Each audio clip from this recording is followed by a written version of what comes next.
ಹಳೆಯ ಕಾಲದಲ್ಲಿ ಮೃಕಂಡು ಮುನಿ ಮತ್ತು ಅವರ ಪತ್ನಿ ಮರುದ್ವತಿ ಎಂಬ ದಂಪತಿ ನಿಷ್ಠಾವಂತರಾಗಿದ್ದು ಭಕ್ತಿಯಿಂದ ಶಿವನ ಆರಾಧನೆ ಮಾಡುತ್ತಿದ್ದರು. ಆದರೆ ಅವರಿಗೆ ಸಂತಾನ ಇಲ್ಲದೆ ತುಂಬಾ ದುಃಖವಾಗಿತ್ತು.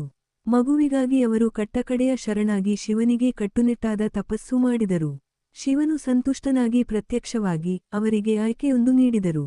ಗುಣವಂತನಾದ ಶ್ರೇಷ್ಠನಾದ ಮಗುವು 16 ವರ್ಷ ಮಾತ್ರ ಬದುಕುತ್ತಾನೆ, ಅಥವಾ ಅನೇಕ ವರ್ಷಗಳ ವಯಸ್ಸು ಹೊಂದಿದ ಆದರೆ ಮೂಢನಂಬಿಕೆಯಿಂದ ಕೂಡಿದ ಮತ್ತು ಜ್ಞಾನವಿಲ್ಲದ ಮಗುವು. ಮೃಕಂಡು ಮುನಿ ಮತ್ತು ಮರುದ್ವತಿ ಮೊದಲ ಆಯ್ಕೆಯನ್ನು ಆಯ್ಕೆ ಮಾಡಿದರು.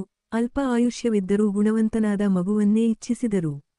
ಶೀಘ್ರದಲ್ಲೇ ಮರುದ್ವತಿ ಮಾರ್ಕಂಡೇಯ ಎಂಬ ಚತುರ್ವೇದಿಗಳ ಮಗುವಿಗೆ ಜನ್ಮ ನೀಡಿದರು.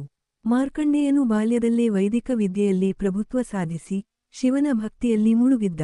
ಅವನು ಪ್ರತಿದಿನ ಶಿವನಿಗೆ ಆರಾಧನೆ ಮಾಡುತ್ತಾ ಶಿವಲಿಂಗದ ಮುಂದೆ ಧ್ಯಾನ ಮಾಡುತ್ತಿದ್ದ. ಆದರೆ 16ನೇ ಜನ್ಮದಿನ ಹತ್ತಿರವಾದಾಗ ಅವನ ಪಾಲಕರು ದುಃಖಿತರಾಗಿದರು, ಏಕೆಂದರೆ ಅವರ ಮಗನ ಆಯುಷ್ಯ ಅಂತ್ಯ ಹಂತಕ್ಕೆ ಬರುತ್ತಿತ್ತು. ಆದರೆ ಮಾರ್ಕಂಡೇಯನು ಭಯದಿಂದ ಅಲ್ಲ, ವಿಶ್ವಾಸದಿಂದ ಶಿವನ ಭಕ್ತಿಯಲ್ಲಿ ನಿರತರಾದನು.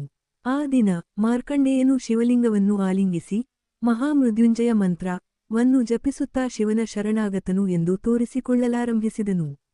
ಮಾರ್ಕಂಡೇಯನ ಆಯುಷ್ಯ ಮುಗಿಯಬೇಕಾದ ಸಮಯ ಬಂದಿತು. ಅದಾಗ ಯಮಧರ್ಮರಾಜನು ಅವನ ಪ್ರಾಣ ಪಡೆಯಲು ಪ್ರತ್ಯಕ್ಷನಾದನು. ನಿನ್ನ ಆಯುಷ್ಯ ಮುಗಿಯಿತು, ನನ್ನ ಜೊತೆ ಬರಬೇಕು ಎಂದು ಯಮನು ಅಪ್ಪಣೆ ನೀಡಿದನು. ಆದರೆ ಮಾರ್ಕಂಡೇಯನು ಶಿವಲಿಂಗವನ್ನು ಬಿಟ್ಟಿಲ್ಲ. ಕೊನೆಗೆ ಯಮನು ತನ್ನ ಪಾಶವನ್ನು ಎಸೆದು ಮಾರ್ಕಂಡೇಯನ ಜೊತೆಗೆ ಶಿವಲಿಂಗವನ್ನು ಕೂಡ ಬಂಧಿಸಿದನು. ಇದು ನೋಡಿದ ಶಿವನು ಕೋಪಗೊಂಡು ಶಿವಲಿಂಗದಿಂದ ಪ್ರತ್ಯಕ್ಷನಾದರು.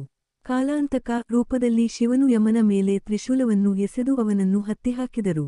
ಯಮನು ಸೋಲಿನಿಂದ ನಡುಗುತ್ತಾ ಶಿವನ ಬಳಿ ಕ್ಷಮೆ ಬೇಡಿದನು. ಶಿವನು ಯಮನನ್ನು ಉಳಿಸಲು ಒಪ್ಪಿಕೊಂಡರು, ಆದರೆ ಷರತ್ತೊಂದನ್ನು ಶರ್ಯಮಾಡಿದರು. ಮಾರ್ಕಂಡೇಯನು ಸದಾಕಾಲವೂ ಯೌವನಸ್ಥನಾಗಿ ಅಮರನಾಗಿ ಉಳಿಯಲಿ. ಆ ಸಮಯದಿಂದ ಮಾರ್ಕಂಡೇಯನು ಅಮರತ್ವವನ್ನು ಪಡೆದು ಶಿವನ ಅತಿ ನಿಷ್ಠಾವಂತ ಭಕ್ತನಾಗಿ ವಿಖ್ಯಾತನಾದನು. ಮಾರ್ಕಂಡೇಯನ ಕಥೆ ನಮಗೆ ಹಲವಾರು ಪಾಠಗಳನ್ನು ಕಲಿಸುತ್ತದೆ. ಭಕ್ತಿ ಮತ್ತು ನಂಬಿಕೆ ಅತಿ ದೊಡ್ಡ ವಿಘ್ನಗಳನ್ನು ಗೆಲ್ಲಬಲ್ಲದು. ಮರಣದ ಭಯವಿಲ್ಲದೆ ಧೈರ್ಯದಿಂದ ಎದುರಿಸುವುದು ಶ್ರದ್ಧೆಯ ಮತ್ತು ಬುದ್ಧಿಯ ಗುರುತು. ಮಹಾಮೃತ್ಯುಂಜಯ ಮಂತ್ರವು ರೋಗ, ಭಯ ಮತ್ತು ಅಪಾಯಗಳಿಂದ ರಕ್ಷಿಸಲು ಶಕ್ತಿಯುತ ಮಂತ್ರವಾಗಿದೆ. ಧನ್ಯವಾದ.